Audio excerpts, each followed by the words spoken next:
the heck? What are you guys doing down here? You can't be here, you gotta go. Wait a minute, what's that? Oh, you just want to know how to float fish the big rivers? Oh, why don't you just say so? So, first of all, what's up guys? Welcome back to the channel. A lot of you guys in the comments were wondering my setup for the big rivers. I mostly fish the Niagara River, but this my setup applies to all big rivers. I don't know what rivers you guys fish, but if it's deep, if it's fast, this setup will apply to you. So let's get right into the video.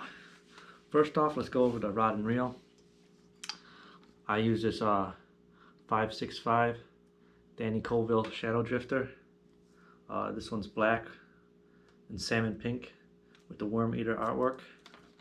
Flip it over. There you go. I use a center pin.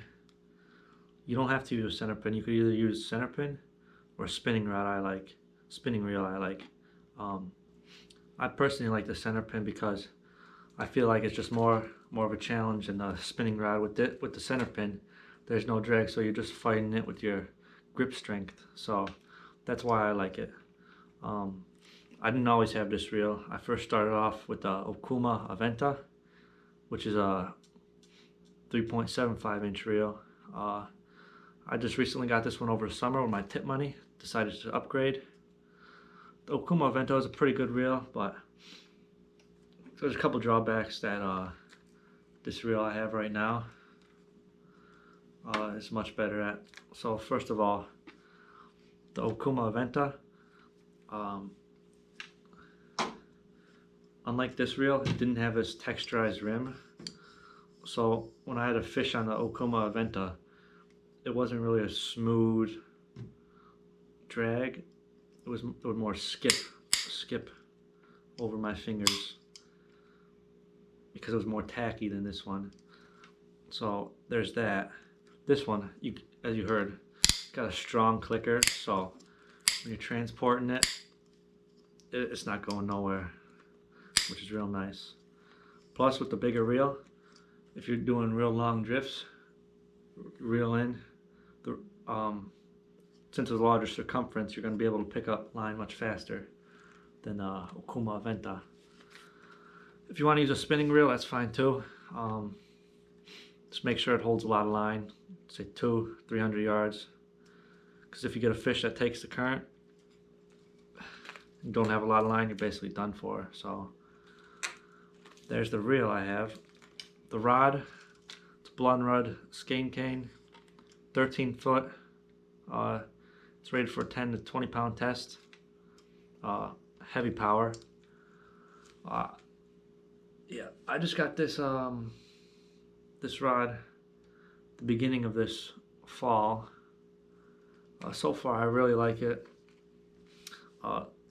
Personally, before I used this rod, I was using another Okuma SST. It was only 10'6" and light power. That handled pretty well in the river too, but this rod right here, I personally like the heavier rods because it has much more backbone.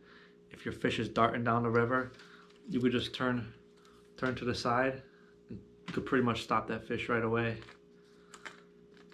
With all the backbone power of this rod, the length really helps too. I feel much more control with the bigger rod than the smaller rod. So there's that.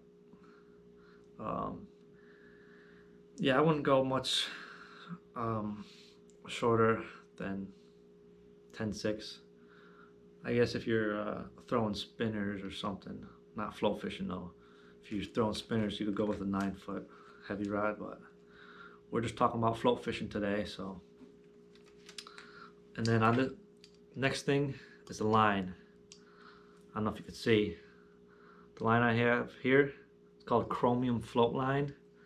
This Chromium float line, 16 pound. I usually try to get away the lowest pound test I can, just because steelhead, they have real good eyesight and it's hard to trick them. So whenever I'm picking out my line, I like to go the lightest possible that I can.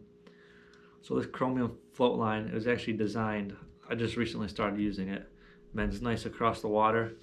It was actually designed, you probably can't see it right now, but the color of it, it's a gray camouflage. It was designed to recreate the natural algae and minerals, you know, like clay, plankton, algae flowing in the water.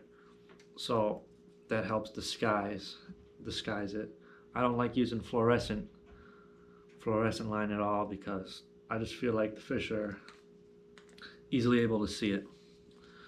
Okay, now next thing is the float.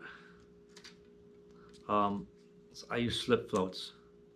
That's pretty imperative in the big rivers because at times you could be casting out like 15 feet of line, and without this slip bobber, if you have a normal fixed bobber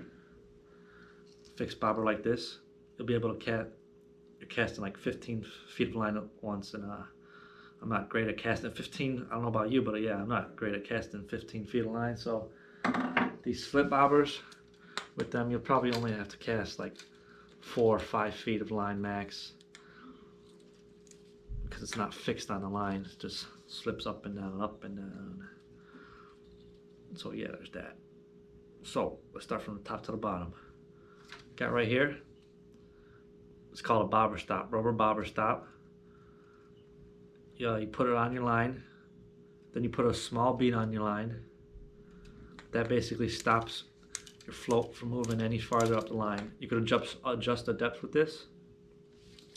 Then next comes your float. Big rivers, Niagara River, I use anything around 20 to 22 grams. This one right here is 3/4 ounce. I think that's 21 grams or something like that. You don't have to use this arrow. This is called an arrow float. You don't have to use it. I also like using the Drennan Piker float, 20 gram. This one works pretty nice too. As you can notice, they're both pretty big. It's pretty standard. Don't worry about it. Next thing, okay, we're moving on to the weights. I have this. It's called an egg sinker. Let me hold it up to the camera. Let me try. Right there, egg sinker, 1/2 ounce egg sinker. This thing, basically, as you can see, it's moving up and down the line. So with all this weight right here, it shoots right to the bottom, gets you in the strike zone right away, instead of floating on the surface. So we have this egg weight. Then we go down to the regular split shots. Before my barrel swivel, I have an SSG in AA, and then a size 4, just to give that a little more weight with this egg sinker right here. Then we have the barrel swivel. I have my screen here for some notes. This swivel right here, it's a Raven micro swivel. Everything's linked in the description that I use. This micro swivel, again, super small swivel. Fish won't see it that great. Yep, that's why I use that. So, okay, and this next thing is a little weird. I do.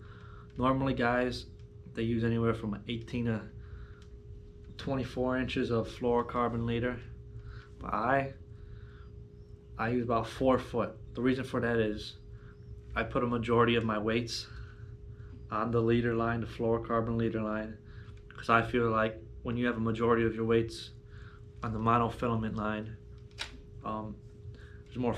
That basically means there's gonna be more mono in the water than there is fluoro, and mono is easier to see than the fluoro. So that's why I like to have all my weight on a long fluoro leader. But the one downside of that is if you ever break off, you're probably gonna lose all your weights. Yep. But if you know where you're fishing, you know where the bottom is, you won't likely have that problem. And as you can notice, I don't know if you can notice actually, this GoPro's not that great. I'm gonna be investing in a nicer camera soon, but I don't know if you can see. Okay, notice this pattern right here. It goes from a little bit of spacing, a little bit bigger spacing, even more spacing, to even more spacing between the split shots. Just because the top of the water column, always more current on the top of the water column than there's the bottom. So you want the majority of your weights above in the faster water. So when you get down here into your little weights, these are size 4 I have scattered along here. So when you get down to your little weights, it'll create a nice J shape in the water. And yeah, the line, oh yeah, I forgot about that. Fluorocarbon line, the pound, depending on the day, I use different pound tests. If there's salmon running in, if I know there's salmon running in the river, I'll usually go a little heavier. 15-pound test, 12-pound test. In the winter to spring, there's no more salmon, so I usually just downsize to about 10-pound, 8-pound leader. But you gotta be careful still in a heavy current. You don't want them to break you off. So yeah, that's basically my setup. Pretty nice. You don't have to have, if you're just starting off, you probably don't have to buy this expensive gear. It'll set you back quite a bit of money, but I go fishing a lot, so I use it a lot. So it's nice to have some nice gear when you're fishing a lot. But you know, my dad, he just used a regular spinning reel. 10'6" Riversider. Those are nice rods too. I've fished with the Riversiders and the Okuma Venta my first 2 years fishing for Steelhead. They work perfectly fine. I have no complaints about them except what I said in the beginning of the video. But if you want a complete list of my gear, it's down in the description down there. Yep, one last time, we got the Danny Colville 565 Shadow Drifter, Blood Run Skin Cane, 13-foot heavy power, chromium float monofilament, 16-pound test, and a gray camo smoke. We got the 3/4 of an ounce arrow float, 1/2 ounce egg weight. It's our split shot SSG AB size 4. Then we got our micro barrel swivel. Then we got our fluorocarbon. I like to use Seagar Invisa-X, anywhere from 15-pound to 8-pound. It's the lowest I'll go. Yep, fluorocarbon leader. Bait, you can use whatever you want, jigs, egg sacks, whatever. Like I said, everything will be in the description. I'm going to pop up a video of me catching my first fish on this reel right here. Hopefully I was able to help someone out there learn something. So yeah guys, we'll see ya when we're at the river, which is right about now. First cast on a new center pin, Danny Colville Shadow Drifter. Let's go. Oh yeah, that's nice.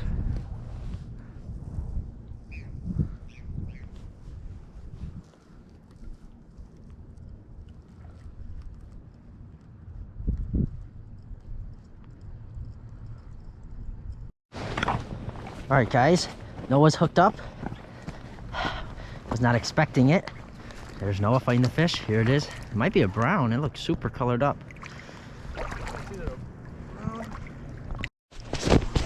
Yep, there we go guys. First new fish on my new center pin. Colored up steely. Holy smokes. Oh, nice rainbow. Look at that.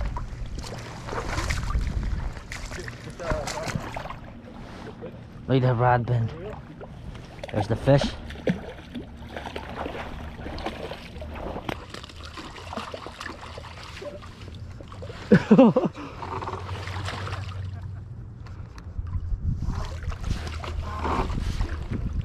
There we go. Look at that fish. Nice. Let's go. That's a beauty. Dad's down there. Let's get it, guys. Let's get you a better look at him. Alright guys, Noah's got this beauty right here. Right here, hooked up to this nice buck. Yeah, there's a hold on, let's do that again. Alright guys, just about 20 minutes into our trip, hooked up to this nice buck. First one on my new center pin too. Look at the colors on that fish. Gave up a real nice fight, nice colored up. Let's release him. There we go. There's one more. Alright, there she goes. Here, let me show you my reel I got here real quick. Nice shadow drifter right here by Danny Colville. From the worm. Nice worm eater artwork. This is a real smooth reel. I like it so far. I got some new line on too. It's actually called Chromium Float. It's camouflaged. Probably can't pick it up on camera, but it's camouflaged to blend in with the water. It like basically imitates algae and other little particles in the water. What I've been noticing so far is with the other monofilament lines I've used, there's a lot of ice buildup when it's below freezing temperatures, but with this line, I had no problem with ice whatsoever, so I like it. So let's see what else we can hook up out here. Alright guys, hope you enjoyed this setup video today. First time out with a new center pin right here. Was able to catch one, and I hope I was able to teach you guys a few things about how to fish the river. So Colin? Yep, had a pretty nice day outdoors. Noah was finally able to get that one. Yeah. It's been pretty hard fishing lately with all the cold. All the local creeks are pretty much frozen up, so as soon as we get back out there, we'll keep you guys updated and keep posting. Yep, and my dad missed one today too. How about that? Dude, I'm sad that I missed it, but you know, it is what it is. Yep. It was a beautiful day out. Yep. And these hand warmers come in handy. Yep. All right, that's it. See you guys in the next video.